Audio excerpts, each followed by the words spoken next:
Lesson 5.4, medians and altitudes. When you think of the word median, what do you think of? Do you think of that middle of the road area? Or do you think of the middle number in a group of numbers? Well, the median is what we're looking at today, and it is somewhat similar to the second version.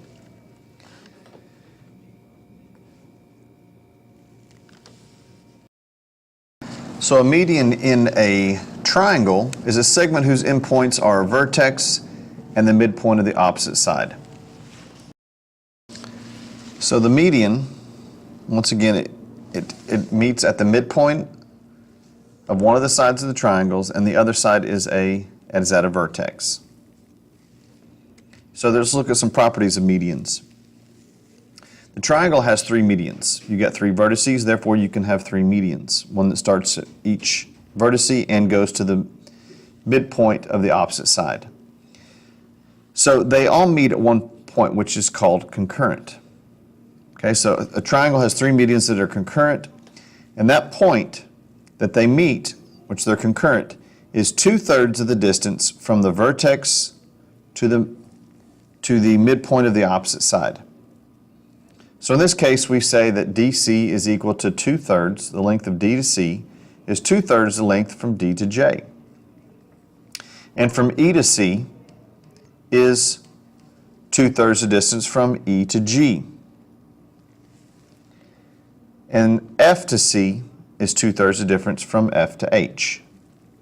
So another way to write this, because it can get kind of confusing, is to think of it this way, because not every triangle is going to be labeled F, D, and E.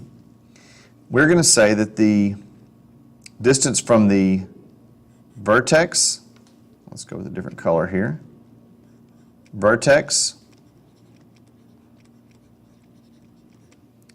to the centroid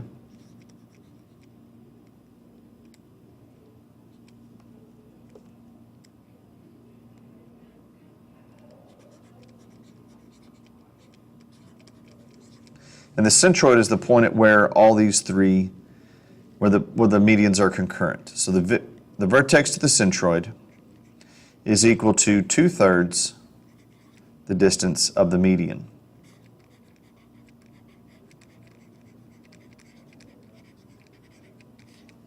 So vertex to centroid is equal to 2/3 the distance of the median. So let's look at that definition then. We'll come back to it. In a triangle, the point of concurrencies of the medians is the centroid. Okay, so that point right here is called the centroid. So I kind of jumped a little bit ahead of myself there. And so that distance is the vertex to the centroid. So the vertex, here we'll start at D, to the centroid at C. This distance is 2/3 the distance from the entire median D to J. All right, so let's look here. In the diagram, XA, right here, is 8. What is the length of XB? So, as we look at here, we have the distance from the vertex to the centroid. Okay, so we'll write here again, vertex to centroid is equal to 2/3 the distance of the median. So that means the distance from X to A is equal to 2/3 the distance from X to B. And so we're looking for the distance of X to B. So let's plug our numbers in. We have 8 is equal to 2/3 XB.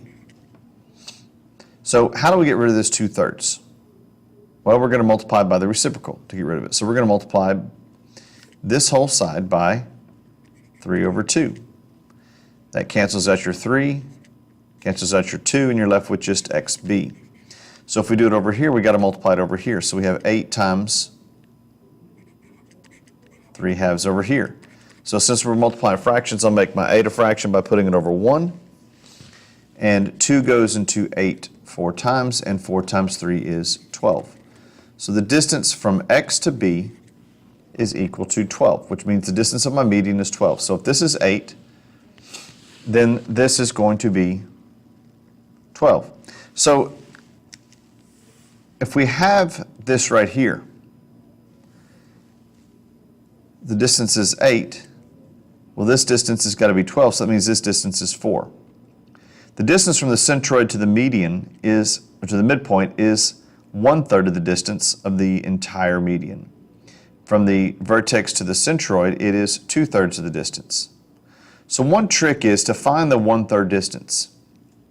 So to find the 1/3 distance, which is this, if we broke this figure up into thirds, we cut this one in half, that means this is a third, this is a third, and this part right here is a third.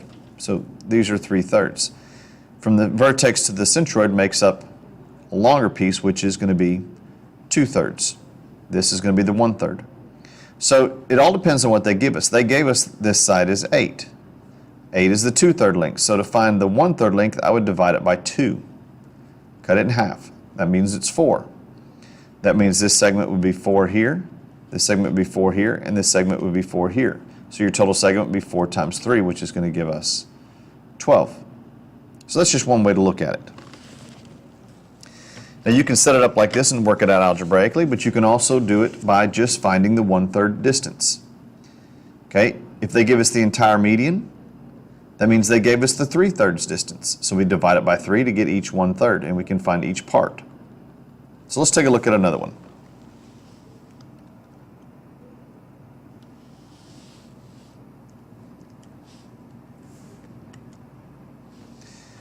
If ZA is equal to 9, what is the length of ZC?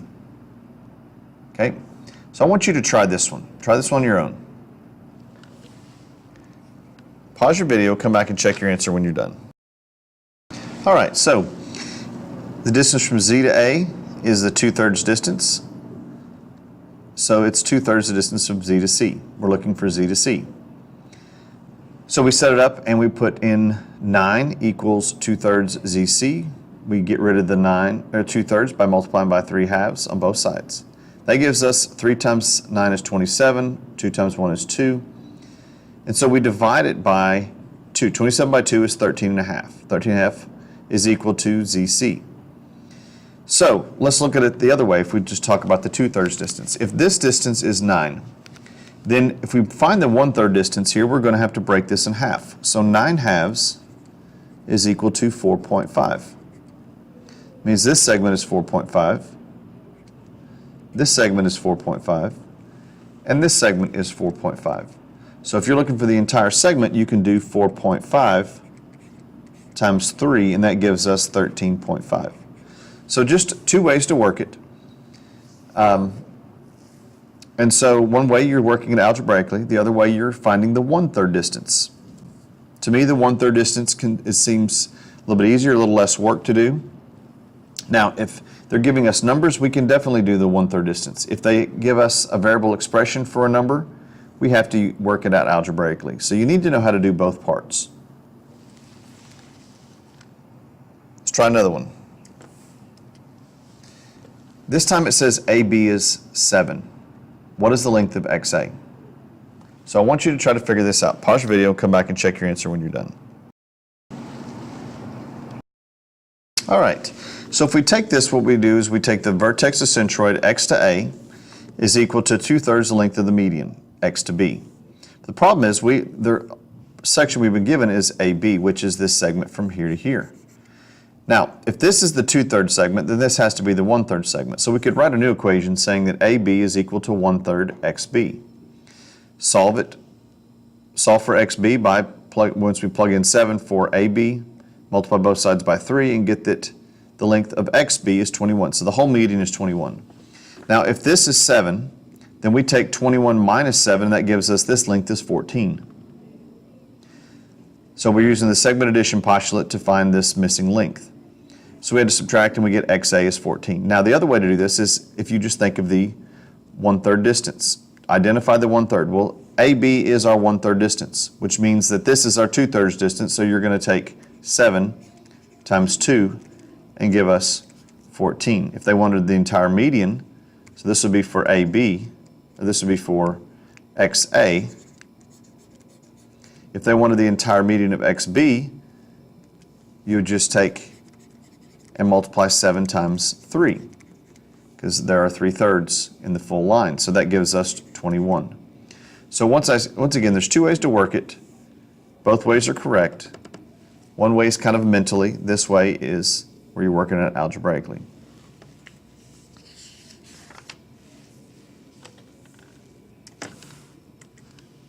All right, let's talk about altitudes.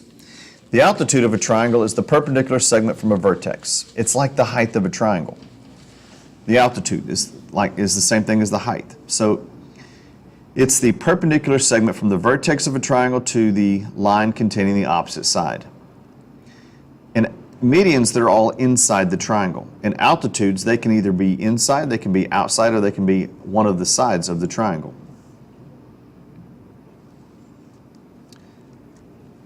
So let's look here. This is just for identifying. So there's no math involved here. In the medians, we have math that's involved, but in the altitudes, there's not much. So let's look here. Triangle PQS. So I want you to take a moment and look at this triangle, PQS, and determine whether PR is a median, an altitude, or neither. And then do the same thing. Is QT, is this a median, altitude, or neither? So do this now and come back and check your answer when you're done. All right, so if you look here, PR meets the opposite side at a right angle. Now sometimes we have to extend our triangle out to get to be perpendicular to that opposite side, that base. So this is an altitude. Now for QT, it starts at a vertex, goes to the midpoint of the opposite side, which means it is a median. So QT would be a median.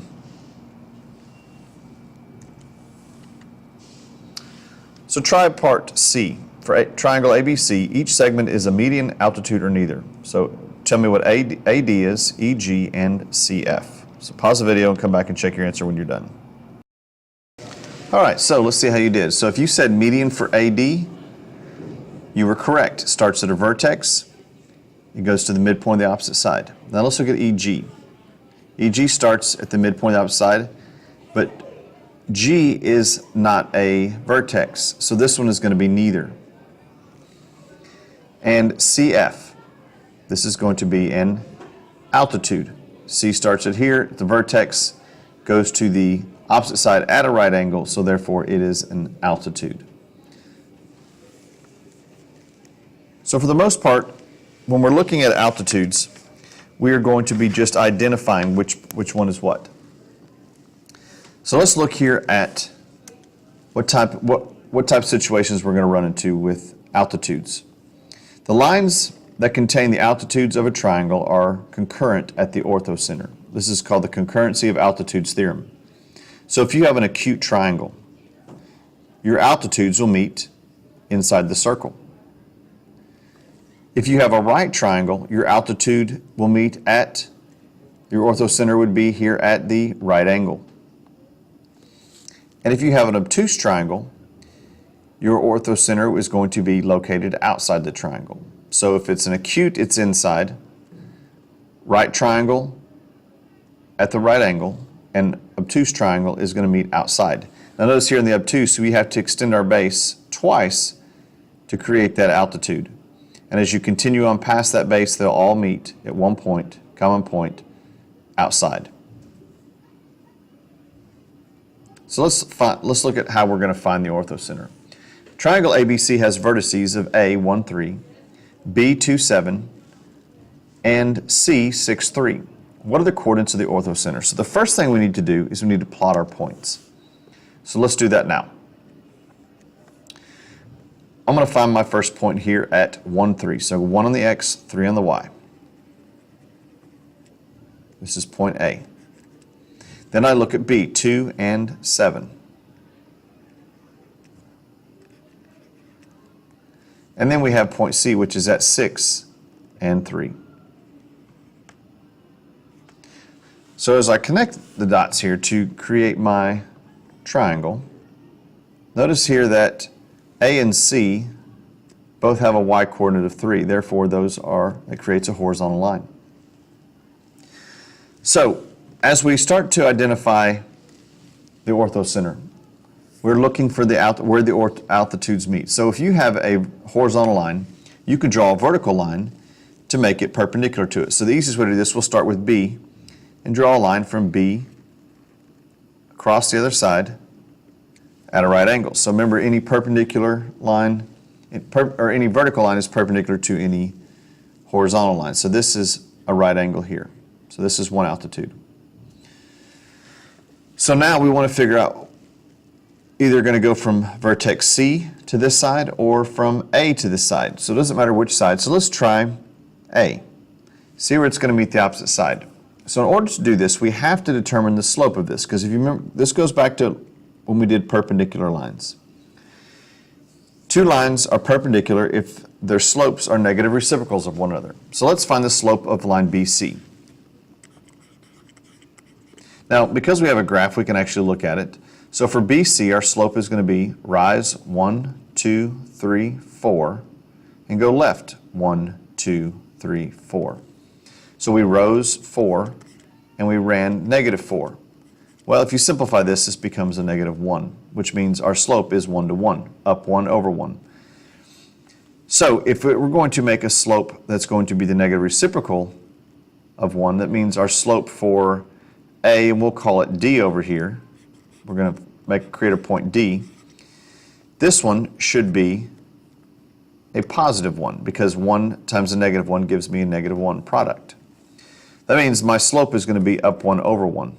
So from here, I'm going to go up 1 over 1. And you can see real quick where the two lines are going to meet.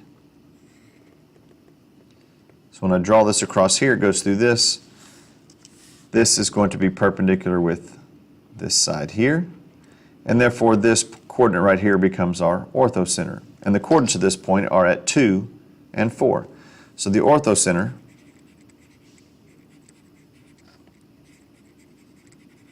is going to be located at coordinates 2, 4. And you write it as an ordered pair. So if we were going to find the slope of this line over here, draw this line over here, we would need to find the slope of line AB. Well, that's going to be up 1, 2, 3, 4, and over 1. So that's going to be a slope of 4 over 1. So in order for this slope we're going to draw, we have to do the negative reciprocal, which means it's going to be 1 over 4, and it's going to have to be negative. Which means from here, I can either go down 1 and right 4, or I can go up 1 and left 4. 1, 2, 3, 4. It puts me back in the same spot. So therefore, this line intersects this side going through that point, and therefore this is our orthocenter. Now, acute triangle, orthocenter is located inside. So you don't have to do all three medians or altitudes, because if two of them are going to meet, then the third one should meet there as well. So this becomes our answer for the problem. Orthocenter is at 2, 4. So now let's take a look at the last one.